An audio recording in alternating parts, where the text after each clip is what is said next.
राधे राधे दोस्तों। आज हम आपको सुनाएंगे एक चुड़ैल की आप बीती कहानी, जब उसने अपने लिए न्याय मांगा। अगर आप हमारे चैनल पर नए हैं तो प्लीज हमारे चैनल को लाइक करें, सब्सक्राइब करें और शेयर करें। उत्तर प्रदेश के एक गांव में जमींदार गजराज सिंह जी रहते थे। अपने नाम के अनुसार वे बहुत ही रौबदार और जब अपनी मूंछों पर ताप देते थे तो अच्छे अच्छे जो मुस्टंडे उनके आगे थर थर कांपते थे, क्योंकि वो लठिया चलाने में बहुत ही माहिर थे। अच्छे अच्छे लठमार लठैत उनके आगे जब गजराज जी लठ चलाते थे तो अपना आत्मसमर्पण उनके सामने अच्छे अच्छे लठैत कर देते थे, क्योंकि गजराज जी के सामने डर शब्द का तो कोई मायने ही नहीं था। डर तो उन्हें बिल्कुल भी किसी चीज से लगता ही नहीं था। बहुत ही रौबीले अंदाज में रहते थे। गांव वाले भी उनकी खूब आदर सम्मान करते थे। बहुत बड़े जमींदार होने के बाद भी अपने खेती के कार्य के लिए मजदूरों पर आश्रित नहीं रहते थे। वे खुद ही अपने खेतों पर काम करने के लिए निकल पड़ते थे। एक बार की बात है, एक रात को जो जो उन्होंने बैलों को अपने हल में जोता और खेत में जा पहुंचे। खेत उनका गांव से काफी दूर था और खेत में पहुंचकर लगे जुताई करने। आधी रात का समय था। गजराज जी तो निडर होकर अपने कार्य में व्यस्त थे। तभी कुछ दूरी पर उन्हें एक साया सा महसूस हुआ। इतना ही नहीं, खेत के वे पूरे चक्कर भी लगा आए, तब भी उन्हें वह साया उसी जगह पर जो दिखाई देता रहा। कई बार उन्होंने सोचा मन का वहम है, और फिर वो अपने काम में लगे रहे। कई बार वो जो खेत के चक्कर लगाते, लेकिन वह साया अपनी जगह पर खड़ा था। एक बार उन्होंने सोचा लगता है कोई औरत होगी, कुल्ला पानी करने के लिए आई होगी। फिर अपने आप ही कहने लगे, इतनी रात को इतनी दूर कोई औरत कैसे आ सकती है। अब जो गजराज जी भुन भुनाते हुए से अपने कार्य में फिर लग गए। फिर एकाएक उन्हें याद आया कि पिछले कुछ दिनों से गांव में कुछ तो कानाफूसी हो रही थी। धीरे धीरे कुछ तो सुगबुगाहट थी जो उन्होंने भी कुछ चलते चलते सुनी थी कि इस तरफ किसी चुड़ैल का साया है जो रात बिरात गलती से भी किसी को वहां आने नहीं देती थी। बस फिर क्या था, गजराज जी जो निडर थे, डरना तो उन्हें आता ही नहीं था। उन्होंने अपने बैलों को एक जगह रोका और कंधे पर अपने अंगोछे को रखकर दूसरे कंधे पर हाथ फेरते हुए जो उस साए की तरफ चल दिए और उससे कुछ दूरी से चिल्लाना शुरू कर दिए, अरे भाई कौन है, कौन है तू, चुड़ैल है का। उन्होंने सीधा ऐसे ही बोले, बोल क्यों नहीं रही है, आज निपटने का है हमसे, आज हमारे साथ ही निपटेगी, आजा तो चल, दो दो हाथ हो जाएं। अब गजराज जी बिल्कुल साए के नजदीक आ गए थे। तभी उन्हें लगा कि वो साया तो विलुप्त हो गया, वहां कुछ भी नहीं था। किंतु वे इसे अपना वहम समझने लगे और खुद ही अपने आप को कोसने लगे। तब कहने लगे, हे भवानी, आपने तो हमारी बुद्धि ही हर ली है, जो हमें जो कुछ भी दिखाई नहीं दिया। और अपने जो वह सोचने लगे, इधर कौन आएगा, क्यों हम बेकार में जो हमसे लड़ेगा, सब लोग तो जानते ही हैं, फिर भी वो डरते तो किसी से नहीं है। और बोलकर अपने फिर काम में लग गए। लेकिन अब भोर हो आई थी और उनकी जुताई भी पूरी नहीं हुई थी। वे सोचने लगे, हमारी बुद्धि हरली भगवान ने, जो अपना काम छोड़ के किस फिराक में हम लग गए, और वापस फिर आके अपना अधूरा कार्य पूरा करने लगे। और गांव में जाकर उन्होंने सबको अपनी यह बात बताई और कहने लगे, अरे गांव वालों, भाइयों, तुम बेकार में फालतू में डर बैठे हो और अपने मन में डर पाल लिया है। कोई चुड़ैल उड़ैल का साया नहीं है खेत में, बस बहम है, बहम मन का, और कुछ नहीं। वो लोगों से बातें कर रहे थे। फिर क्या था, उनका तो वैसे ही बहादुर लोगों में उनका नाम था। सब जानते थे कि गजराज सिंह जी कितने बहादुर हैं। अब तो और भी सबके मुंह से उनके लिए जो उनकी बहादुरी का किस्सा होने लगे। और गजराज जी भी अपनी मूंछों पर ताव देते हुए अपने लठ को घुमा के अपनी प्रसन्नता को प्रदर्शन करते थे। उसी दिन गांव की छोटी नहर में पानी खुलने वाला था, परंतु सांझ हो चली थी, पानी आया नहीं था, क्योंकि गजराज जी का खेत नहर से बिल्कुल सटकर था और उसकी बड़ी देखरेख करनी पड़ती थी। नहीं तो जो नहर का अधिक मात्रा में पानी उनके खेत में भर जाता था, जिससे जो उनकी फसल का बहुत नुकसान होता था। इसलिए रात को भोजन करने के बाद गजराज सिंह अपने कंधे पर एक धारदार मजबूत सा फावड़ा रखकर अपने खेतों की ओर अकेले ही चल दिए, क्योंकि देर रात तक तो मजदूर भी वहां जाने से थोड़ा भय खाते थे, इसलिए मजदूर भी वहां पर नहीं जाते थे। गजराज जी जब खेत पर पहुंच गए तो उनकी शंका तो जो वैसे ठीक ही थी कि नहर में पानी आ ही गया था और पानी का वेग भी अधिक था, और पानी का वेग अधिक होने के कारण जो पानी छोटी छोटी गलियां बनाकर पानी उनके खेत में भर रहा था। वे बोले, सही किया, जो मैंने सोचा था वही हुआ, नहर में पानी आ ही गया, बढ़िया रहा, इसलिए मैं अपने खेतों पर आ गया, नहीं तो मेरे खेत में तो बहुत नुकसान हो जाता। और अब फटाफट गजराज जी अपने फावड़े से जोर का प्रहार करके जो मट्टी उठाते और उन गलियों के मुंह को बंद कर देते। एक किनारे का प्रबंध करके दूसरे किनारे पर बंद लगाते, लेकिन ये क्या, जैसे ही वो दूसरा बंद बनाते पहले वाला बंद खुल जाता, और यही जो वह दूसरे वाले का करते तो पहला खुल जाता, पहले वाले को बंद करते तो दूसरा खुल जाता। इसी तरह उन्हें घंटों लग गए और ये घंटों तक चलता रहा। जबकि गजराज जी द्वारा बनाया बंद बहुत ही मजबूत होता था, उसे खोलना दो दो मजदूरों के बस में नहीं होता था। इस बार उनको कुछ शंका हुई, कुछ तो गड़बड़ है। एक बंद लगाकर वे थोड़ी दूर जाकर खड़े हो गए और सोचने लगे, देखता हूं आखिर चक्कर क्या है, यह नौटंकी घंटों से मेरे साथ हो रही है, आखिर इसका कारण तो कुछ होगा। और यह देखकर वे हैरान रह गए। गजराज जी ने देखा एक साया जो कि दूर पेड़ पर से उतरा और बंद के पास आकर के बंद को खोल देता। तो गजराज जी बोले, ओ भैया, यह बात है, अब क्या तो भरम नहीं है मेरा। वे वहीं खड़े खड़े दाहड़ कर उन्होंने पूछा, कौन है, तू ही चुड़ैल है? अरे हिम्मत है तो रुक, सामने कर हमारा। और वो साया एकदम तीव्रता से भागकर फिर उस पेड़ पर चढ़ गया। उन्होंने कुछ समय खड़े रहकर दूर से ही उस पर नजर रखना सही समझा। तब तक तो काम भी रोक रखा था, पेड़ की तरफ से फिर कोई भी प्रतिक्रिया नहीं हुई, और उसके ना आने पर गजराज जी फिर अपना अधूरा पड़ा काम करने लगे। कुछ ही समय निकला था कि उनके बगल से किसी के गुजरने का एहसास हुआ। गजराज जी ने पलटकर देखा तो कोई नहीं था। फिर पहले बनाया हुआ बंद खुल चुका था। इस बार तो पानी का जो बहाव बहुत तेज था और घंटे भर में ही उनका पूरा पानी से खेत जो डूब गया। गजराज जी भी बड़े आतुर थे उस साये को जो उसका पता लगाने के लिए, आखिर इससे अपना परिचय करवाना तो पड़ेगा। और गजराज जी उठा के अपना फावड़ा घुमाया और लहराते हुए कंधे पर रखा और अपनी मूंछों पर ताव देते हुए गरजते हुए उस पेड़ के समीप पहुंच गए और बोले, अरे चुड़ैल की जात, लुबकती काहे को है, दहशत फैलाई हुई है गांव में, आज आजा, आज तो हम तुझसे ही निपटेंगे। और जोर जोर से पीपल के पत्ते फड़फड़ाने लगे, हवा की सरसराहट कानों को बेधने लगी। अचानक हवा का रुख भी बदल गया, हवा में बर्फीली सर्द की अनुभूति थी, साथ ही अंधेरा पहले से अधिक घना हो गया, कुछ भी दिखाई नहीं दे रहा था। अब गजराज जी के कदम भी थोड़े डगमगाने लगे। अपनी आंखें फाड़ फाड़ कर वो चारों तरफ देखने की कोशिश करने लगे, किंतु सफल नहीं हो रहे थे। चांदनी रात के चक्कर में वो घर से उजाला करने के लिए कोई लालटेन भी नहीं लाए थे। तभी उन्हें उस विशाल पीपल के पेड़ की सबसे मजबूत और ऊंची डाली पर दूधिया रंग की हल्की सी रोशनी दिखाई दी। अब गजराज जी उस रोशनी को देखने लगे।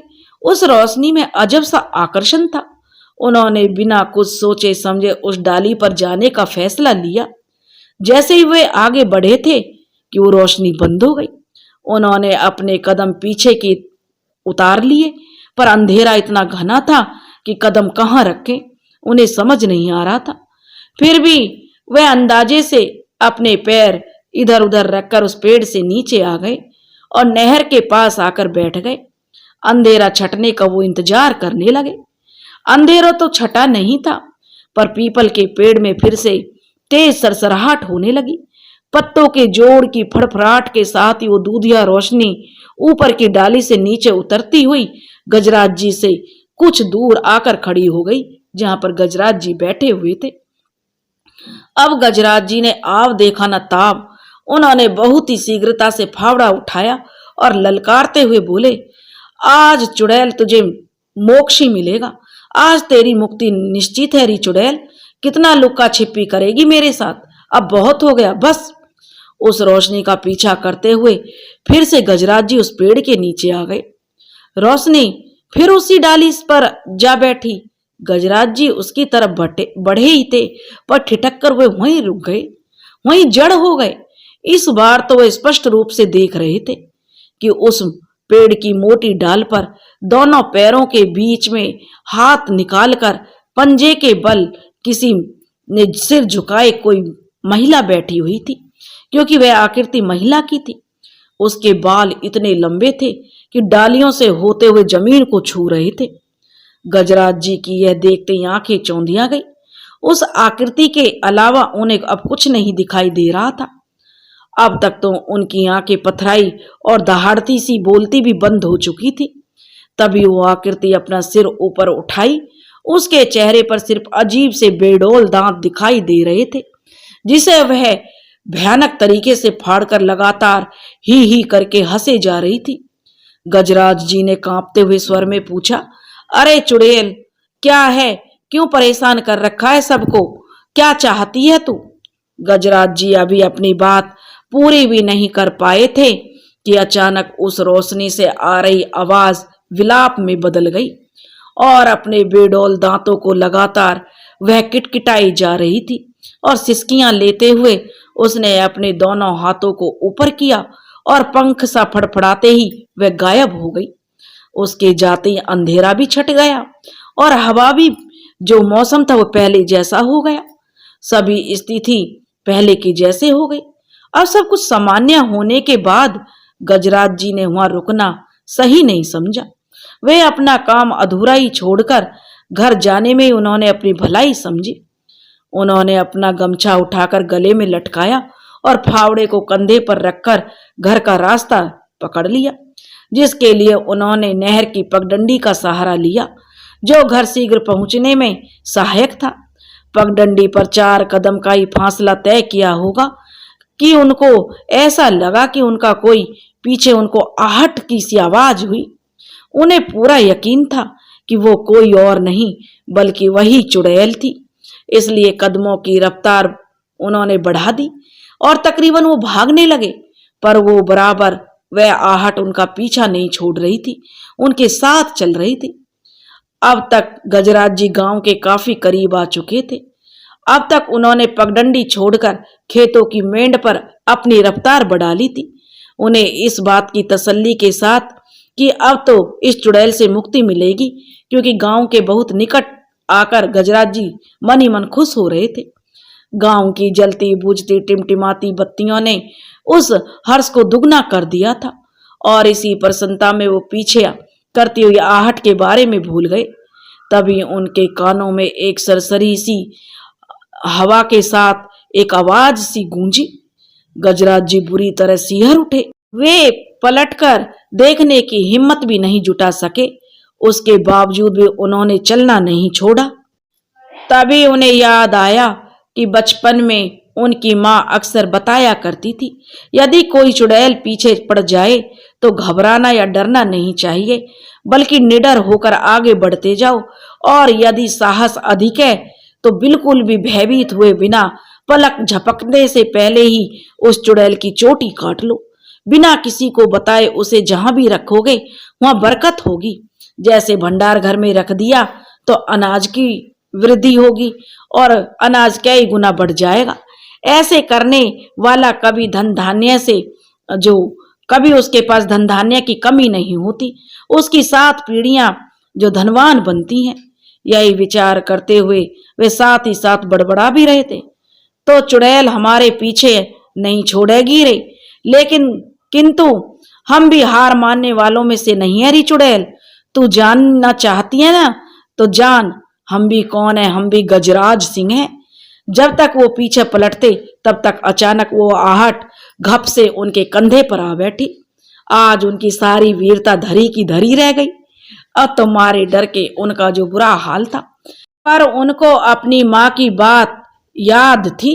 वह अपनी माँ की बात को याद करते हुए उन्होंने अपना फावड़ा चारों दिशाओं में घुमाने लगे और दहाड़ने लगे। तेरी इतनी हिम्मत हो गई चुड़ैल कि तू गांव तक चली आई री। आज तो तेरा मटिया मैट कर देंगे, हम तुझे अपने कब्जे में ले लेंगे। अब तू जिंदगी भर हमारी गुलाम बनकर रहना और हमारे घर में बरकत करना। तभी बहुत तेज चीख निकली, जो कि वह चीख इतनी तेज थी कि जो गांव के लोग थे सो रहे थे, उन्होंने भी उसे स्पष्ट रूप से सुनाई दी थी। उस चीख को सुनकर गांव के लोग लाठी डंडा लेकर दौड़ पड़े उसी दिशा में जहां से वह आवाज आई थी, पर वहां दूर दूर तक भी गांव वालों को कोई दिखाई नहीं दे रहा था। तभी गजराज जी के पुश्तैनी, जो वो था मजदूर का परिवार के ननकू की घबराई आवाज सुनकर सब उसकी तरफ उठ दौड़े और कहने लगे, अरे देखो देखो तनिक, सभी यहाँ कौन गिरा पड़ा है।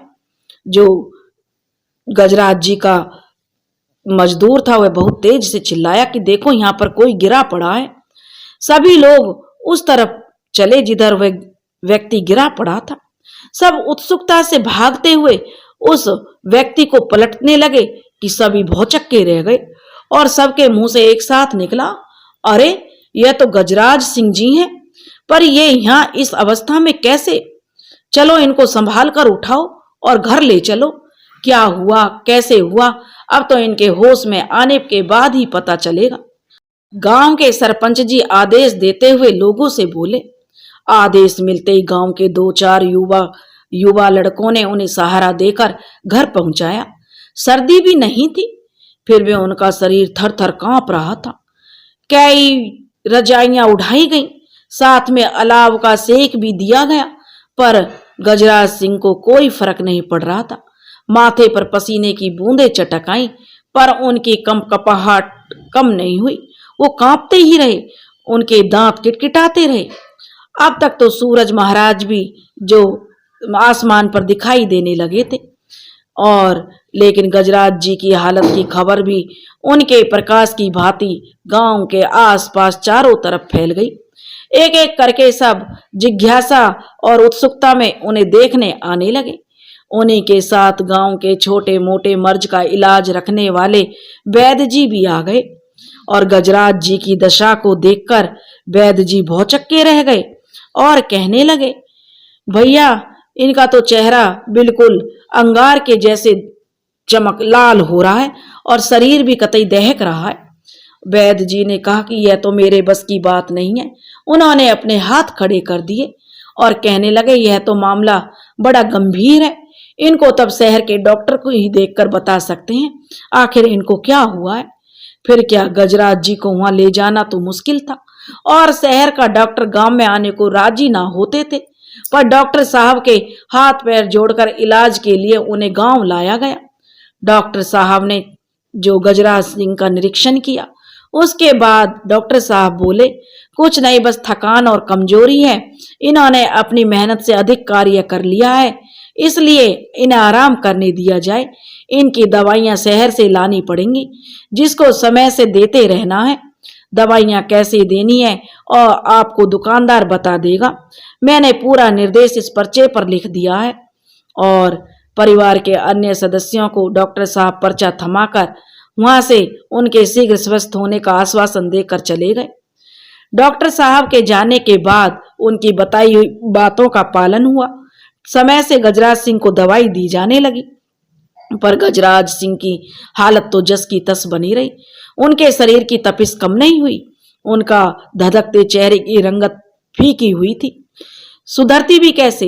दवाइयों की एक खुराक भी उनके गले के अंदर नहीं जा पाई थी। जैसे ही वो मुंह से दवा की गोली रखी जाती, वे वो आ करके पानी समेत सारी दवा मुंह से बाहर फेंक देते। अब तक तो पूरा एक सप्ताह बीत चुका था, लेकिन गजराज सिंह की दशा में कोई सुधार नहीं हुआ। अब तक तो वे थोड़ा बहुत जो खा पी भी लेते थे, लेकिन अब तो वो वह भी त्याग बैठे, जिसके कारण उनका शरीर दिनों दिन गिरता जा रहा था। उनको देखकर कोई पहचान ही नहीं पा रहा था कि यह वही गजराज सिंह जी हैं, जिनकी एक दहाड़ से पूरा गांव गूंज उठता था। जो भी देखता बस तरस खाकर रह जाता, तरह तरह की बातें करता। कोई कहता लगता है गजराज जी का अंतिम समय आ गया है, तो कोई कहता न जाने क्या हुआ है उस रोज, बता भी नहीं पा रहे हैं बेचारे। यदि कोई जानकारी बता देते तो उसके अनुसार इनकी तीमारदारी भी होती। कोई कहता पता नहीं भैया, कहीं ऊपरी हवा तो नहीं है, किसी चुड़ैल उड़ैल का चक्कर तो नहीं है, कभी किसी चुड़ैल ने जकड़ लिया हो। उन्हीं में से कोई कुछ कहता, कोई कुछ कहता, कोई भी कुछ नहीं समझ रहा था।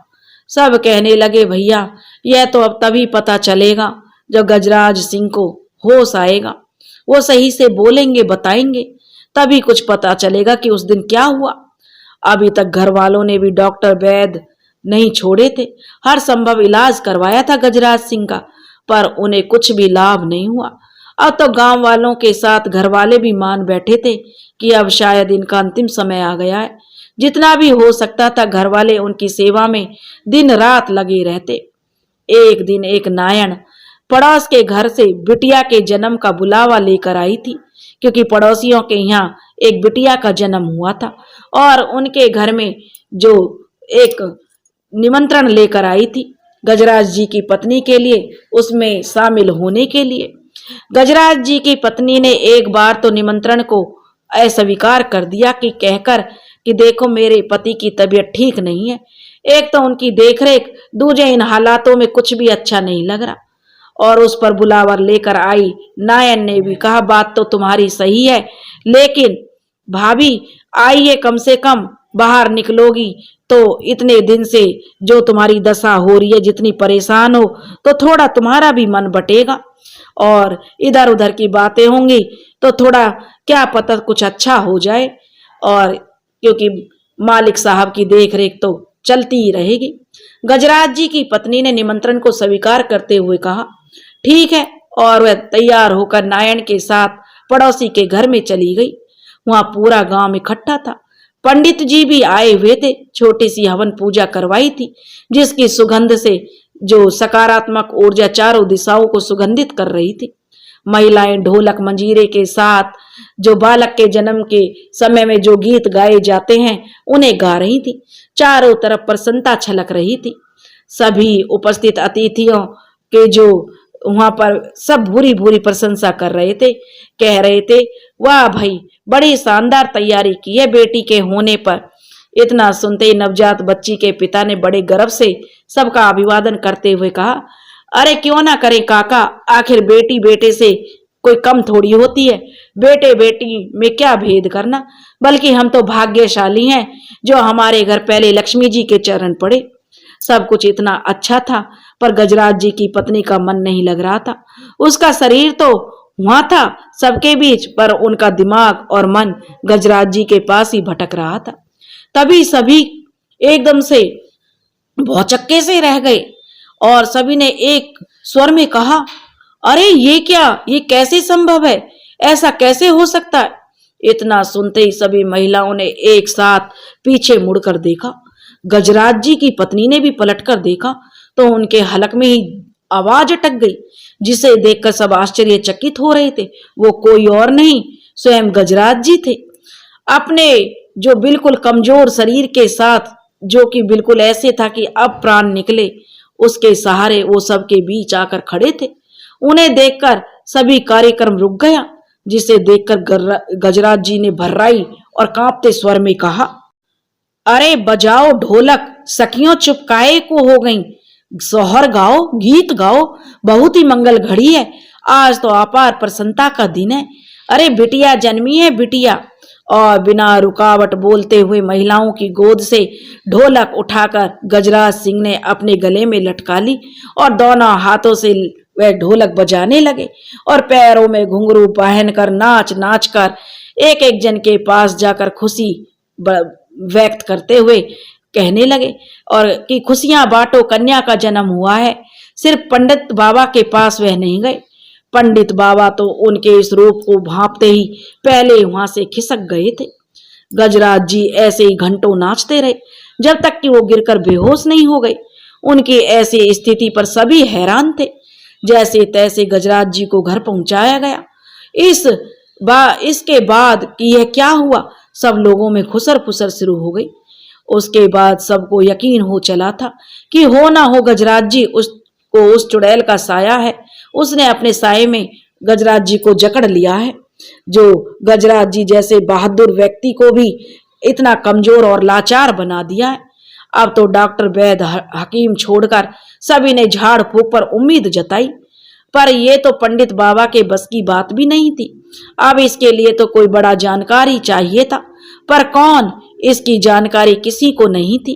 तभी पड़ोसी के यहाँ नामकरण में आए एक रिश्तेदार ने कहा कि हमारे गांव में, जो यहाँ से शायद कोसों दूर है और जंगल के करीब है, वहां पर एक साधु बाबा रहते हैं। वह सारे साल कुछ समय के लिए ही अपनी कुटिया से निकलते हैं और भिक्षा के लिए कभी कभी आते हैं, नहीं तो पूरे समय वे अपनी कुटिया में ही रहते हैं। उनके पास एक गाय है जिसकी सेवा और अपने खाने पीने का प्रबंध वे स्वयं ही आसपास के बाग बगीचों से कर लेते हैं। वे बाबा जब भी गांव में आते हैं तो हमेशा इस तरह के मामले में किसी न किसी का कल्याण ही करते हैं।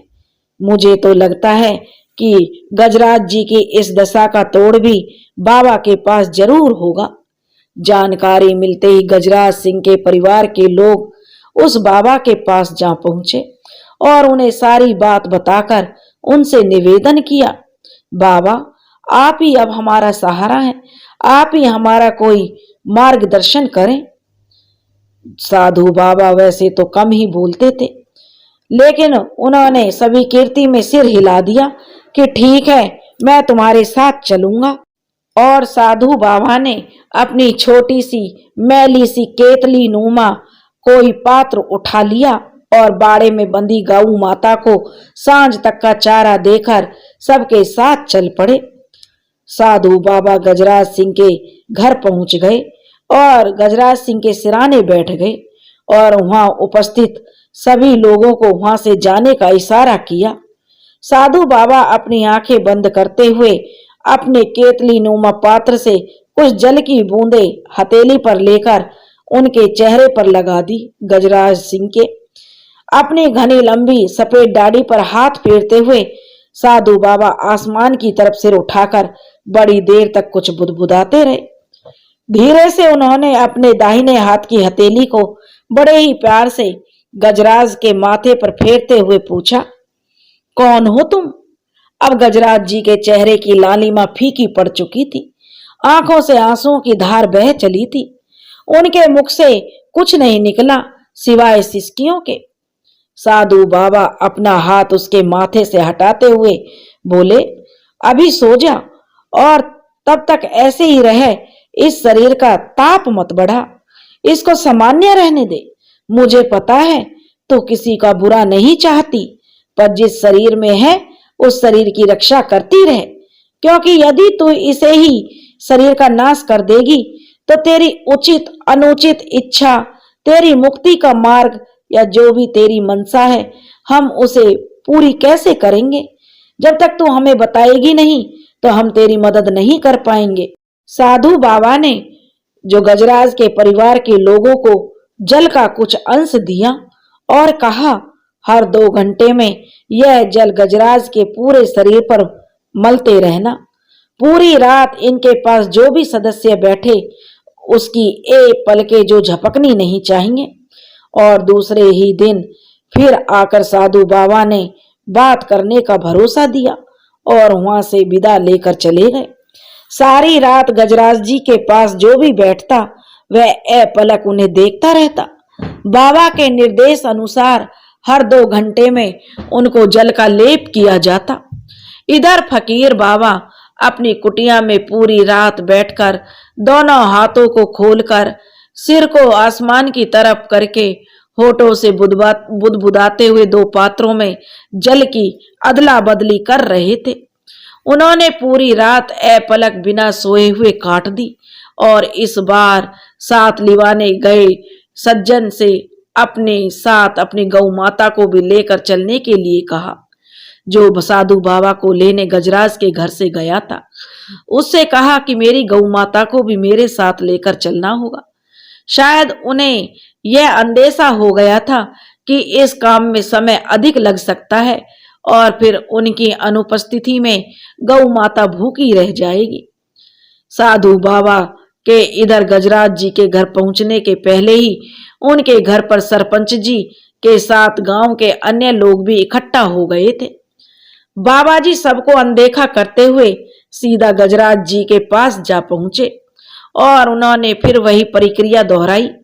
इस बार वे अपने साथ लाए दो पात्र लाए थे, जिसमें से एक पात्र का जल लेकर उन्होंने गजराज के माथे पर मलते हुए कहा, हाँ आजा, तू भी जो भी है, अब तू आजा और अपने अस्तित्व का कारण बता। आंखें बंद करके बाबा जी ने बहुत देर तक प्रयत्न किया, पर हाथ कुछ नहीं लगा सिवाय उसकी सिसकियों के। बस सिसकने की आवाज आ रही थी।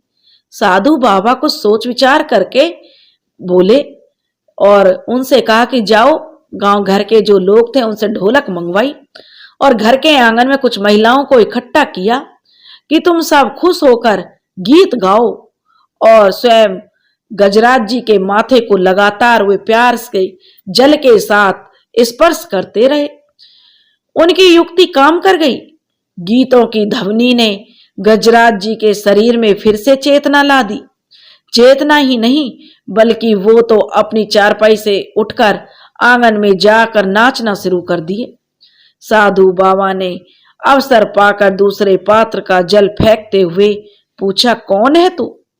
गजराज जी जब नाच नाच कर अजीब सी हंसी निकालने लगे तो उनका पूरा शरीर बिजली की तरह क्रोंद रहा था। उनकी आवाज भर्राई हुई किंतु धीमी थी।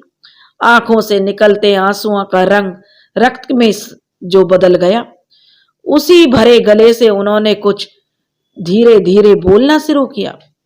साधु बाबा बोले, हाँ तो बता, कौन है तू और क्या चाहती है? तब वह रुक रुक कर बोली, हम ननकू की मेहारू हैं। साधु बाबा बोले, ननकू की मेहारू? तो तूने गजराज जी को क्यों चुना? क्यों उन्हें परेशान कर रही है, बता।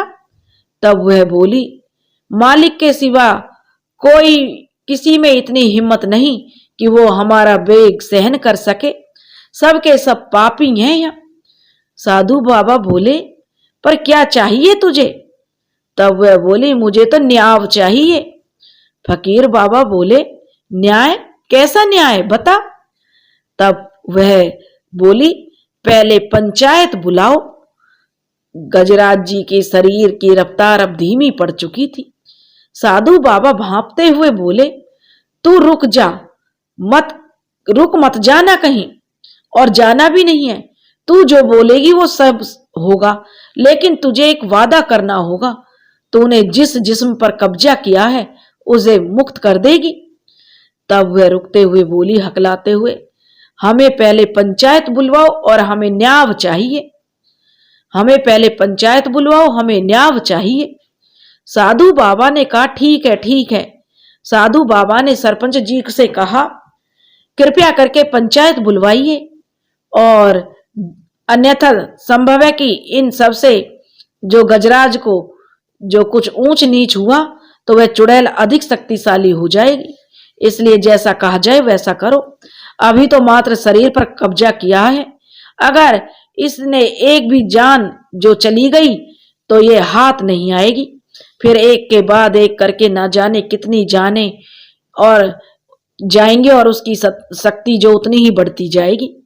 अभी तो यह नियंत्रण में है, अभी मुक्त हो गई तो यह सदा के लिए बलि लेती रहेगी और बहुत बलशाली होकर बहुत भयानक हो सकती है। फिर यह किसी के काबू में नहीं आएगी। इसलिए जो मैं कह रहा हूं उसे शीघ्र, अति शीघ्र पूरा करने की कोशिश करें। तब प्रधान जी जो गांव के सरपंच जी थे बोले, हाँ साधु बाबा, इस प्रक्रिया में समय लग सकता है, शायद पूरी रात भी या अगला दिन भी।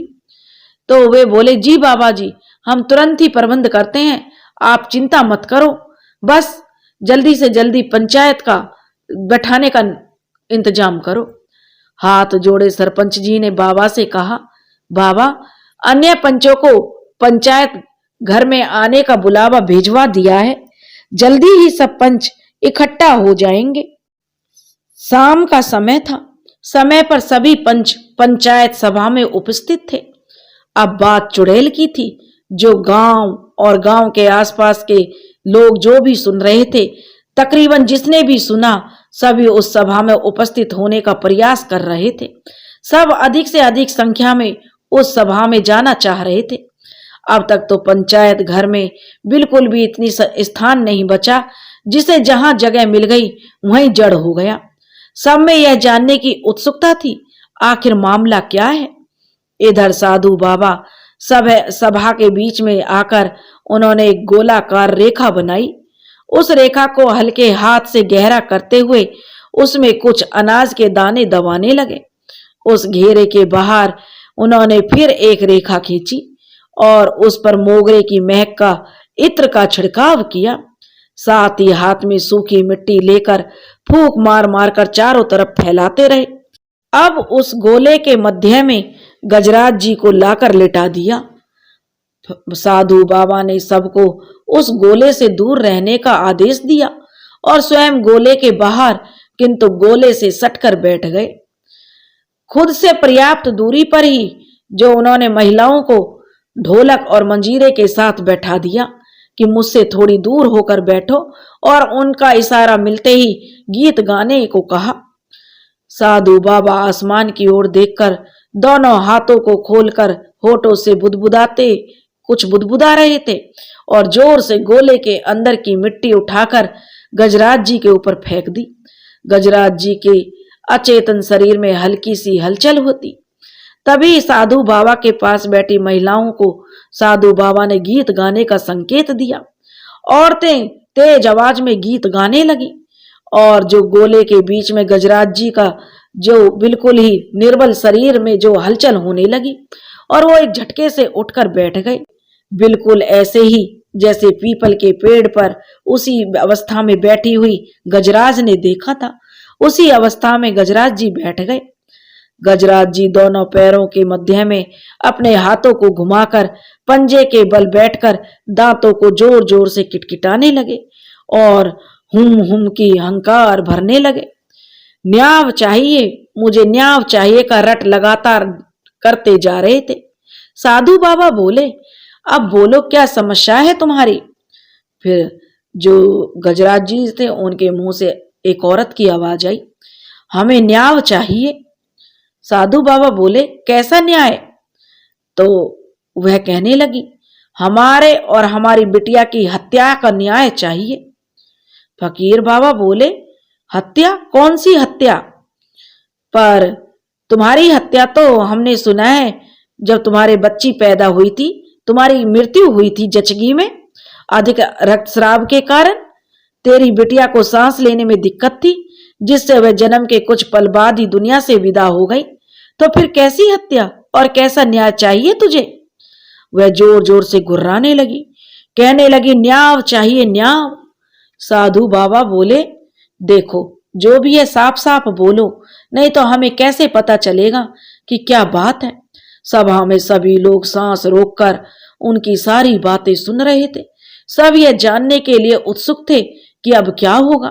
तभी गजराज जी के शरीर में जो प्रविष्ट चुड़ैल, जिसने चुड़ैल ने अपना कब्जा किया हुआ था, गजराज जी के मजदूर की तरफ उंगली उठाकर बोली, क्योंकि उस सभा में वह मजदूर भी मौजूद था जिसकी पत्नी होने का दावा उसने किया था। उसने सभा में आने का संकेत दिया कि उसको बुलाओ। साधु बाबा बोले कि तुम साबित क्या करना चाहती हो। तब वह बोली, ननकू को बुलाओ, ननकू को बुलाओ। साधु बाबा ननकू को चुड़ैल के समक्ष बुलाकर बैठने का संकेत दिया कि ननकू कौन है, आकर इधर बैठो। पर ननकू को तो जैसे सर्दी के मारे आदमी कप कपाता है, वैसे ननकू की हालत तो बहुत ही पतली हो रही थी। वो थर थर कांप रहा था और बावजूद उसके माथे पर पसीने की बूंदें भी चमक रही थी। ननकू की अजीब सी हालत बनी हुई थी। साधु बाबा बोले, देखो अब ननकू आ गया है, अब बोलो क्या कहना चाहती हो तुम? बताइए क्या चाहिए तुझे ननकू से? फिर वह गुर्रा कर बोली, न्याव चाहिए मुझे, माई बापू को भी बुलाओ, ननकू के माई बापू को भी बुलाओ। इतना बोलते हुए गजराज जी का चेहरा जलते अंगार की भांति धधक उठा।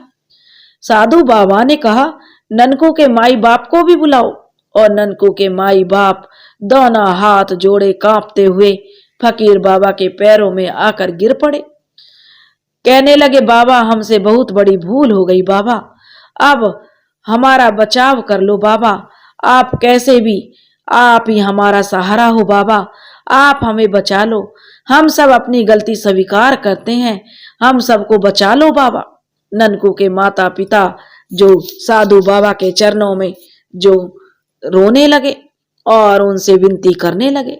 उन सब की गिड़गिड़ाहट सुनकर जो गजराज जी की आंखों में आंसुओं की धार फूट पड़ी और साथ ही जोर से टाहके लगाकर हंसने लगे और वह फुंकार कर बोले, सबको बताओ कि एकदम सच बताओ, न्याय होना चाहिए आज और सारा सच बताओ। वह जो गजराज सिंह बोले तो फिर तो जो सामने आया उसकी तो किसी ने कल्पना भी नहीं की थी। हुआ कुछ ऐसा था कि ननकू की पत्नी चौथी बार गर्भ से थी। पहले ही 3 बेटियां थी। इस बार तो घर वालों को यही इंतजार था कि जरूर बेटा ही होगा। ननकू की माँ उसकी पत्नी का जीना दुर्भर कर रखा था। ननकू की माँ ने, क्योंकि यदि उसको बेटा नहीं हुआ तो उसे वह घर से बाहर निकाल देगी और अपने ननकू का दूसरा विवाह कर लेगी। इस पर ननकू कभी कभी तो अपनी माँ का विरोध करता कि रहने दो माँ, जो होगा सो होगा, और थोड़ा बड़ी होगी, लड़की भी हुई तो खेतों में हाथ बटावेगी, जो होगा होने दो। पर उसकी माँ ने तो जब ननकू को समझाया कि उसे अब बेटे की कमी खलती है, क्योंकि पिछली बार दाई ने भी बताया था कि जो ननकू की पत्नी का शरीर बहुत कमजोर हो गया है, अब वह जच्चा लायक नहीं है, सावधानी बरतने के लिए बोलकर गई थी। और फिर अब के बेटा हुआ तो ठीक है, अगर बेटा नहीं हुआ तो कौन सूनी कोख को जो रखेगा? सूनी कोख की गाय तो गौशाला में बांधेगा तो भला गोबर की खातिर कौन बांधेगा? गोबर की खातिर तो बैल ही काफी है। फिर वंश भी तो आगे बढ़ाना होता है। उसकी माँ ने जो ननकू को समझाया। और फिर बेटी हो गई तो फिर धरती भारी होगी। माना कि 4 दिन वो काम तो करेगी, वो तो चल ननकू तेरी बात ठीक है, पर हाथ पीले करने को जो तैयारी उसकी पहले हो जाएगी। फिर जरा सी सियानी हुई कि रोज की रोज समाज की नजरों से छुपाते फिरो उसे। अब तो ननकू भी यह मानने लगा था कि इस बार बेटा ही होना जरूरी है। वह अपनी माँ के पूरे सिखाए में था। जैसे उसकी माँ ने सिखाया, ननकू ने वैसा ही किया। खैर अब धीरे धीरे दिन बीत रहे थे और वह दिन भी आ गया जब बेटा या बेटी का फैसला होना था। साथ ही ननकू की पत्नी के जीवन से संबंधित बड़ा निर्णय भी होना था। आज संध्या का समय था। ननकू की पत्नी को प्रसव पीड़ा शुरू हो गई। वह दर्द से छटपटा रही थी। फिर भी घर वालों ने दाई को नहीं बुलाया। उन्होंने समझा कि 3-3 बच्चियों को भी जो घर में थी उन्हें भी पड़ोस में भेज दिया। और उन्होंने सोचा अगर बेटी हुई तो उससे आसानी से छुटकारा पा लेंगे।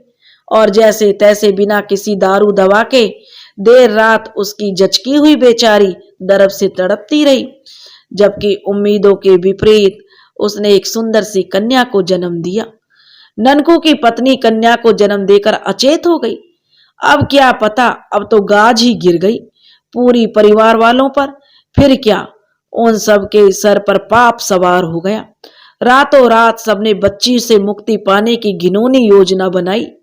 योजना के अनुसार उन सबने उस नन्ही सी जान को ठिठुरती हुई सर्दी की रात में घर के खुले आंगन में उसे चारपाई के पाए के नीचे ऐसे ही निवस्त्र छोड़ दिया कि यदि वह ठंड से नहीं मरी तो चारपाई के भार से अपने प्राण त्याग देगी। उसकी रोने की आवाज भी ना आए, इसलिए उसके मुंह में इन पापियों ने रुई का फोया ठूस दिया था। ऐसा करते समय ना ही इन पापियों के हाथ कांपे और ना ही आत्मा। इधर ननकू की जो पत्नी थी उसे अफीम की महक सुंघाकर अचेत कर दिया गया था। देर रात को जब ननकू की पत्नी की चेतना आई तो उसने सबसे पहले अपने बच्चे के बारे में पूछा। उन सब ने ननकू की पत्नी को बताया कि वो आराम करे, उसने एक मरी हुई बच्ची को जन्म दिया था। जब उसने मरी हुई बच्ची के बारे में सुना तो उससे कुछ शक हुआ। उसने उसे देखने की जिद पकड़ ली, पर इतना बड़ा पाप कहां तक छुपता। उनके कुकृत्य को ननकू की पत्नी ने अपनी आंखों से देख लिया था। चारपाई के पाए के नीचे उसकी मृत बच्ची पड़ी हुई थी। यह देखकर उसका कलेजा मुंह को आ गया और वह जो विलाप करने लगी। और यह दृश्य देखकर ननकू की पत्नी ने बच्ची को गोद में उठाकर बिलख पड़ी और वह विलाप करते हुए बिलखने लगी। तीनों प्राणियों को धमकाते हुए ननकू की पत्नी घर से बाहर जाने लगी, यह कहते हुए कि वह मालिक यानी गजराज जी के पास जाएगी और अब उसका न्याय वही करेंगे। अब तो ननकू को अपनी जीवन नैया संकट में लगी, इसलिए उसने अपनी पत्नी को जबरदस्ती घसीटते हुए घर के आंगन में धकेल दिया। पत्नी के बराबर विरोध करने पर उसे जानवरों की तरह पीटा गया। उसका परिणाम यह हुआ, उसका कमजोर शरीर और मन इस जो प्रताड़ना को सहन नहीं कर सका और उसने भी अपने प्राण त्याग दिए। सुबह हुई। सबको इन माँ बेटी के अचानक मृत्यु की खबर देकर गांव में हलचल मच गई कि अचानक कैसे हुआ। और इधर ननकू और उसकी माँ और उसका ससुर घड़ियाली आंसू बहा रहे थे, दहाड़े मार मार कर रो रहे थे। उन दोनों की अंत्येष्टि के साथ ही उनकी सोची समझी योजना पर भी मिट्टी डाल दी गई थी। ननकू और उसके माँ बापू के मुख से पूरा बात सुनने के बाद वहां उपस्थित सभा में हर व्यक्ति की आंखों में आंसू आ गए और सब लोग उन्हें हृदय से जो नफरत से भरा हुआ देख रहे थे। सबके मन से उनके लिए नफरत निकल रही थी। तीनों प्राणी अब रहम की उम्मीद लगाए बैठे थे। तभी गजराज जी बड़ी जोरों से अपना सिर घुमाने लगे और चीखने लगे, न्याय कीजिए, न्याय कीजिए, मुझे न्याय चाहिए, न्याय कीजिए। उस सभा में इतनी हृदय विदारक कहानी सुनकर सब लोग बड़े विचलित हो गए। बहुत देर तक शांति बनी रही। न्याय की गुहार लगाते हुए केवल गजराज जी का स्वर ही गूंज रहा था। तब साधु बाबा बोले, शांत हो जा बेटी, शांत हो जा, एकदम शांत हो जा। शांत होने के बजाय गजराज जी की जो कुलबुलाहट बढ़ती हुई जा रही थी। वो साधु बाबा फिर बोले, गोले के अंदर से मिट्टी उठाते हुए मिट्टी में बंद करके कुछ जो मुट्ठी में बंद कर ली उन्होंने मिट्टी को और बुदबुदाने लगे और स्वयं भी तीव्रता से सिर झटकते हुए बंद मुट्ठी को गजराज जी के मुख पर फेंक कर मारते हुए उन्होंने कहा। मिट्टी के पड़ते ही गजराज जी की आवाज धीमी हो गई। अब वे सिर नीचे किए हुए लंबी सांस के साथ न्याय की रट लगा रहे थे।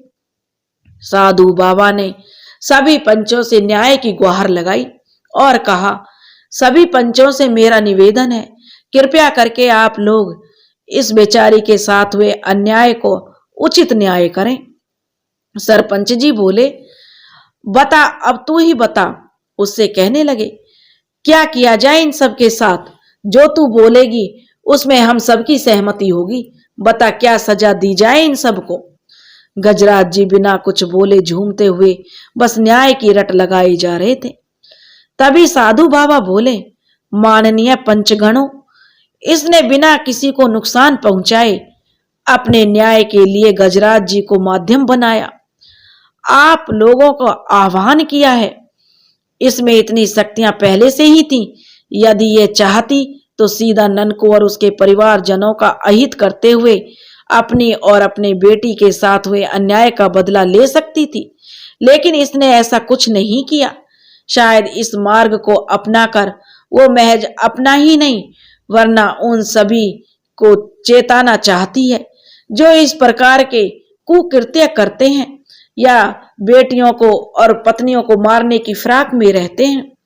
इसलिए उचित यही होगा आप सभी सर्वसहमति से न्याय का निर्धारण करें, जो मात्र ननको ही नहीं पूरे समाज के लिए भी न्याय का पाठ हो। यदि इसका प्रयोजन पूर्ण हुआ तो यह स्वयं ही बिना अहित किए हुए गजराज जी को मुक्त कर देगी। बड़ी देर तक पंचों के बीच में कानाफूसी होती रही। आखिरकार सर्वसम्मति से निर्णय लेते हुए सरपंच जी ने जो सभा के बीच में आए और कहने लगे, गजराज जी से अनुरोध भरे धीमे स्वर में उन्होंने कहा, हम सब ने निर्णय तो ले लिया है, यदि तुझे सही लगे तो गजराज जी को मुक्त करते हुए सबका कल्याण करो, अन्यथा तेरी जो भी इच्छा हो जाहिर कर, हम उसे पूर्ण करने का प्रयास करेंगे। गजराज जी ने हम हूं करते हुए वही न्याय की गुहार दोहराई, न्याय चाहिए, न्याय चाहिए। सरपंच जी ने फिर से अपने परिचित अंदाज में बोलना शुरू किया। ननकू और इसके परिवार ने सोची समझी योजना के तहत अपनी नवजात संतान और जो पत्नी की और अब इन्होंने इसके माँ बाप ने अपनी पुत्र वधू की, जिसे इन सब ने मिलकर अभी सारी पंचायत के सामने अपना अपराध भी कबूल किया है। इसलिए सबसे पहले तो इन सबको अपने समाज से बहिष्कृत किया जाता है। आज से इनके समाज से हुक्का पानी बंद, किसी भी सामाजिक आयोजन में इनकी उपस्थिति निषेध मानी जाएगी। इन्हें कोई भी इनसे कोई मतलब नहीं रखेगा। दूसरे, आज से गांव में जब भी किसी कन्या का जन्म होगा तो उसमें यह समस्त परिवार जाएंगे और घुटने के बल आकर स्वयं को जूतों से पीटेंगे, जिसके साथ बराबर ये वाक्य दोहराने होंगे, हे देवी हम पापियों का कल्याण करो, हमने पाप किया है हमें माफ करो। जिस भी घर में कन्या का जन्म होगा उसी घर में ये परिवार सहित ननको और इसके माँ बाप इस तरह से माफी मांगेंगे और यही प्रक्रिया इनका परिवार तब भी दोहराएगा जब गांव में किसी बेटी की बारात आएगी। बारातियों के समक्ष ये सह परिवार क्षमा याचना करेंगे और अपने गुनाह को स्वीकार करेंगे। गजराज जी के यहाँ इनके पुश्तैनी मंजूरी के हक से भी इन्हें बिल्कुल बेदखल किया जाता है, क्योंकि गजराज जी के यहाँ मजदूरी करके ही अपना जीवन यापन करते हैं, इसलिए वहां से भी इन्हें बेदखल कर दिया जाता है। आज से अब इनका जीवन गांव वालों की कृपा पर निर्भर करता है। शादी तीज त्योहार पर सबके घर से मिले जुले साधन से ही इनके जीवन का निर्वाह होगा। ये किसी के घर नहीं जा सकते, किंतु तरस खाकर कोई भी अपनी इच्छा से एक निश्चित सीमा तक इनके यहाँ जीविका के लिए दान दे सकता है। यह पंचायत हर पल इन्हें शर्मिंदगी का एहसास कराते हुए जीवन पर्यंत एक अपराध बोध जीवन जीने की सजा का आदेश देती है। चूंकि तीनों अबोध बच्चियां किसी भी प्रकार से कसूरवार नहीं हैं, वे इस नियम से मुक्त हैं, उनके लिए कोई सजा नहीं है। पंचायत उनकी परवरिश और विवाह का जिम्मा भी उठाती है, जिसमें गांव का कोई भी व्यक्ति उसमें अपना सहयोग दे सकता है। इतना बोलकर सरपंच जी गजराज की ओर मुड़कर पूछने लगे, अब बता तेरा न्याय हुआ कि नहीं? अभी अब तो तू मुक्त होगी ना? तू गजराज जी की आंखों से जो आंसुओं की धारा फूट पड़ी, साथ ही वो जोर से ठहाके लगाकर हंसने भी लगे। ठहाकों की गूंज इतनी तेज थी, वहां पर खड़े सभी लोगों के शरीर में कंपन उत्पन्न हो गई। गजराज जी का शरीर पेड़ के पत्ते की तरह थर थर कांपने लगा और एक तीव्र ऐंठन के साथ वो कराह उठे। उसी कराहती हुई आवाज में वे कुछ ना कुछ बड़बड़ाते रहे, जिसमें मात्र इतना ही समझ में आया कि रो ही रो, हमारा श्राप तुम्हारे खानदान के लिए है, तुम निर्वंश रहोगे। निर्वंशी रहोगे। उसमें से यही आवाज आ रही थी, हमारा श्राप है, तुम्हारे खानदान का निर्वंश रहेगा, तुम वंशहीन मरोगे, तुम्हारा वंश नहीं चलेगा।